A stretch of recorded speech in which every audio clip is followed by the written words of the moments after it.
Hola, en este video se va a hablar sobre las condiciones físicas y la ergonomía ocupacional.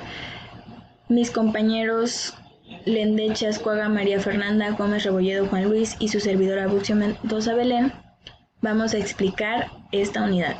Nosotros estudiamos en el Instituto Tecnológico de Veracruz la carrera de Ingeniería Industrial en quinto semestre.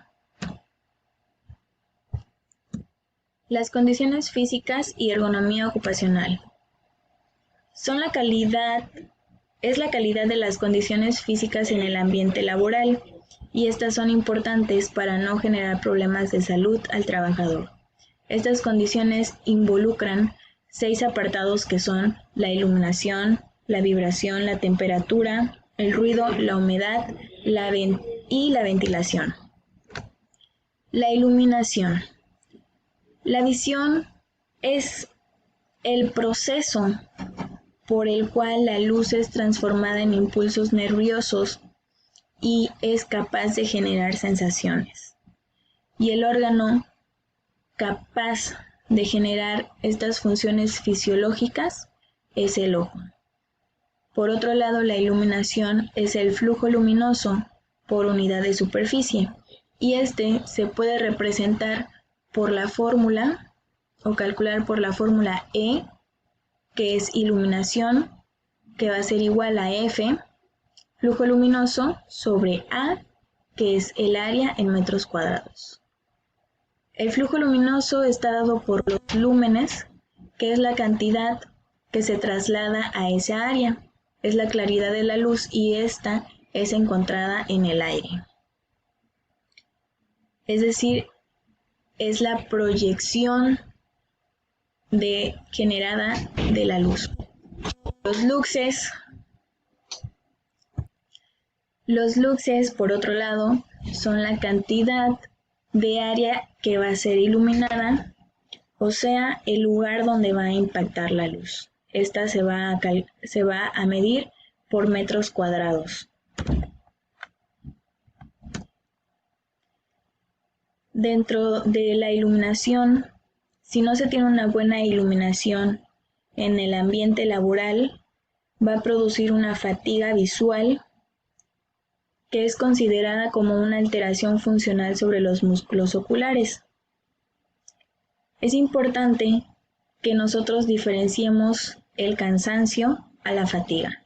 El cansancio es más referido hacia los músculos, es un cansancio más físico, un desgaste físico, y la fatiga es un desgaste mental. Algunos síntomas que se provocan por la fatiga visual pueden ser las molestias oculares, ya sea ardor de ojos, los ojos que nos lloren los ojos. También se puede encontrar los trastornos visuales, que pueden ser como la fotofobia, las postimágenes al cerrar los ojos, franjas coloreadas. También otro de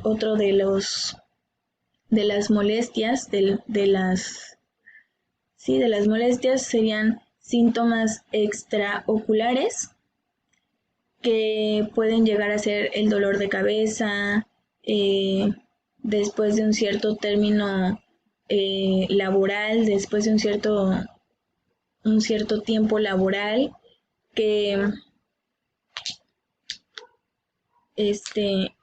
puede llegar a provocar esta fatiga visual. La iluminación y el deslumbramiento. Aquí podemos encontrar dos tipos de iluminación, ya sea natural o artificial. Dentro de la iluminación natural encontramos una distribución general o localizada.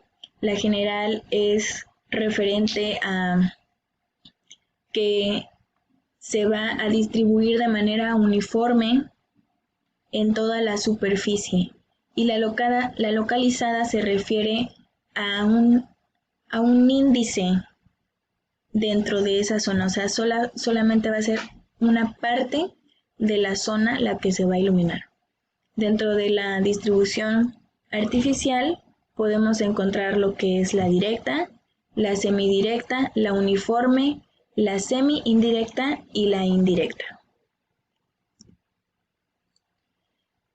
En la iluminación tenemos lo que son el cálculo de instalaciones de iluminación interior, donde encontramos dos tipos de métodos.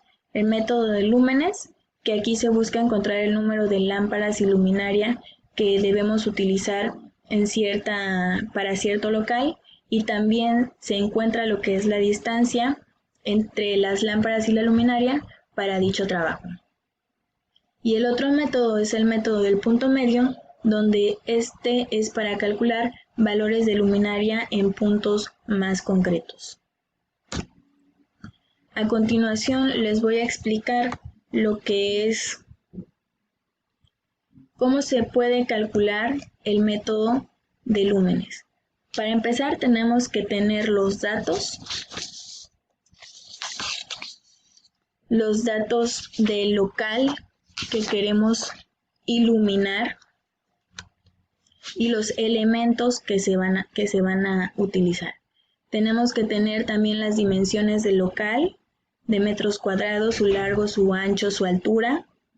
Tenemos que tener el nivel de luminaria media, que este dato se obtiene mediante una norma europea que es UNE-EN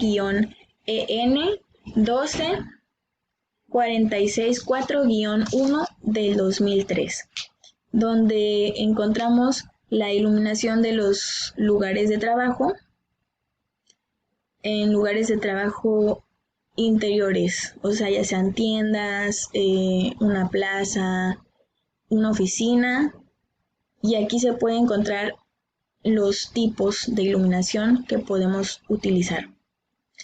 También debemos de tener qué tipo de lámpara se va a utilizar, qué tipo de luminaria se va a utilizar y seguir para calcular la altura de suspensión, a qué altura vamos a tener las lámparas. Estas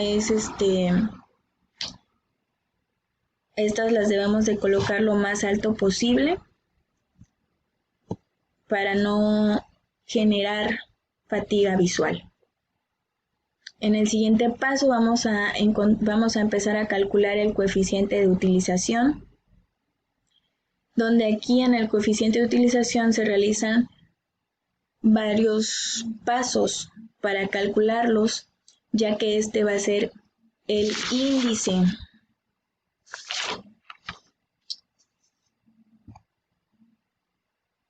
El índice del coeficiente.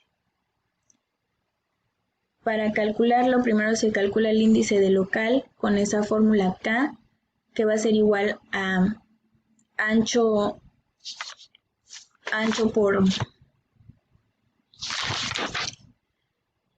por largo sobre altura por el ancho por el largo.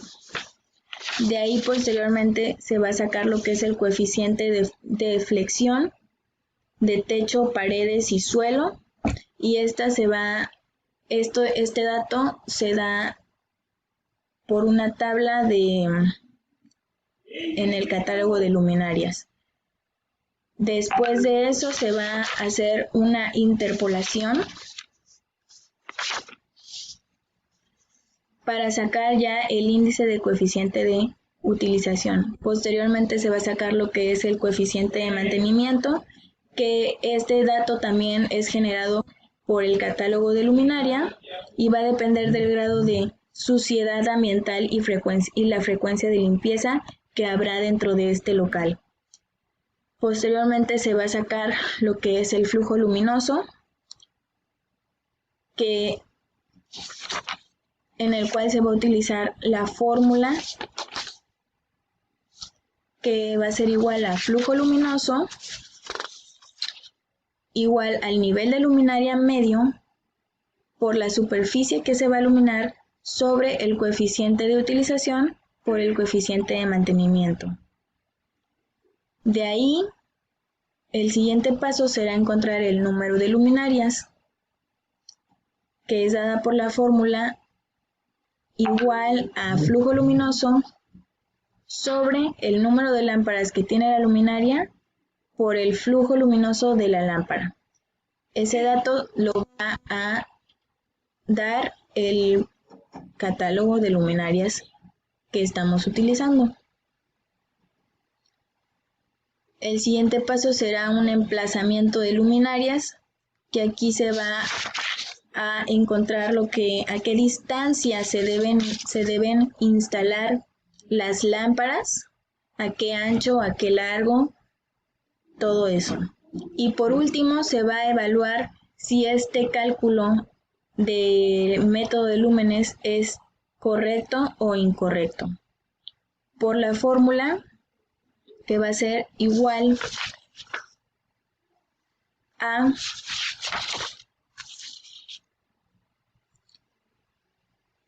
EM, que ya dijimos que era el nivel de luminaria media, que va a ser igual al número de luminaria por el número de lámparas que tiene la luminaria, por el flujo luminoso de la lámpara, por el coeficiente de utilización, por el coeficiente de mantenimiento, y todo esto sobre la superficie que se va a iluminar.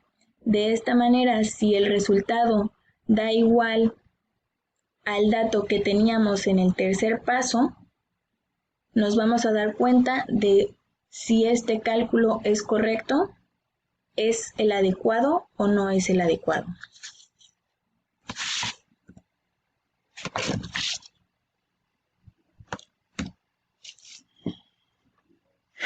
En el siguiente apartado, la temperatura. La temperatura es importante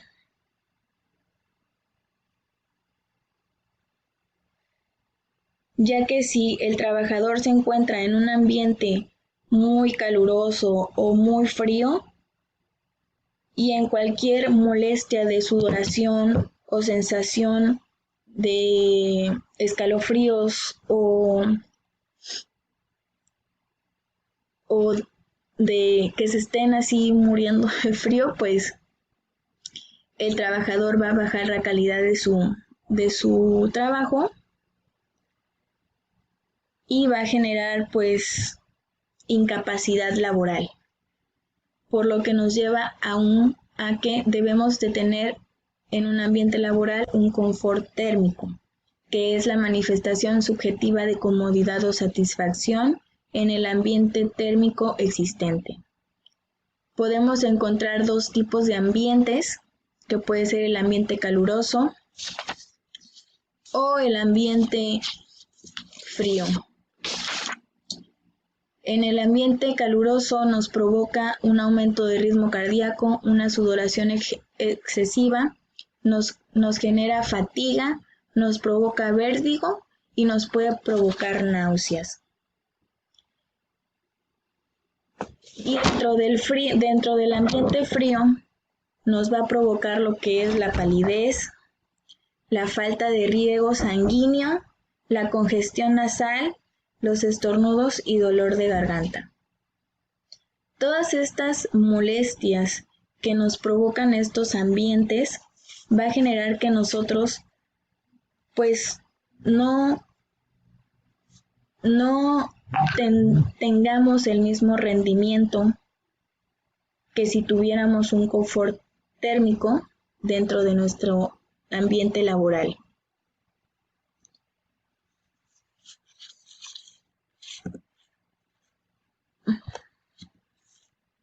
Siguiendo con el tema del ruido,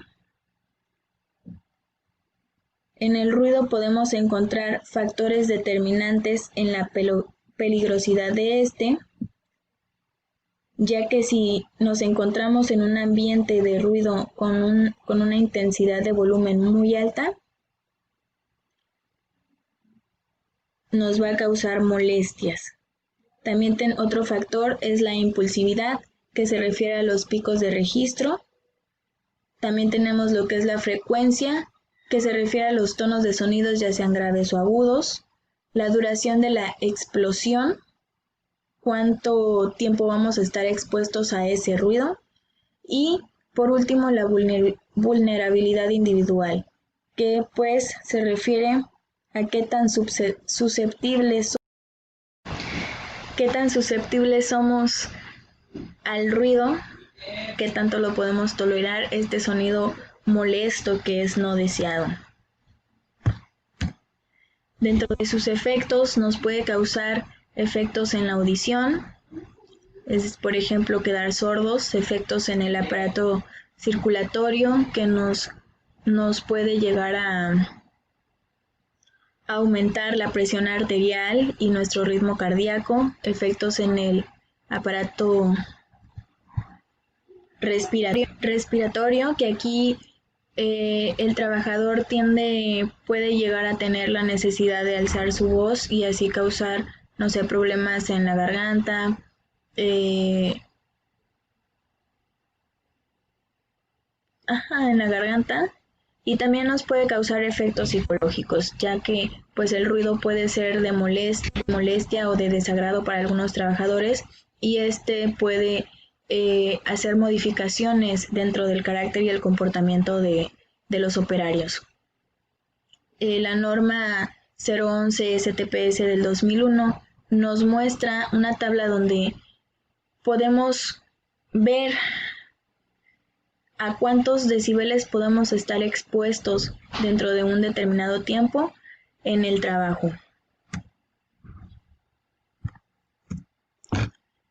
Y bueno, el oído pues es por el cual nosotros escuchamos este tipo de sonidos y está conformado por una parte externa, por una parte media y por una parte interna. La parte externa es la parte visible del oído, la parte media es un espacio lleno de aire que está separado por el oído y la parte interna pues es como la concha de caracol o cóclea también se le llama, y esta consta de muchas secciones membranas que llenas de líquidos. Y para pues tener un mejor control del ruido, nos proporcionan unas medidas de seguridad que son la reducción de ruido en la fuente, la reducción de ruido en el medio por el cual se transmite y la reducción de ruido en el receptor. Y bueno, pues esto sería todo de mi parte. Muchas gracias.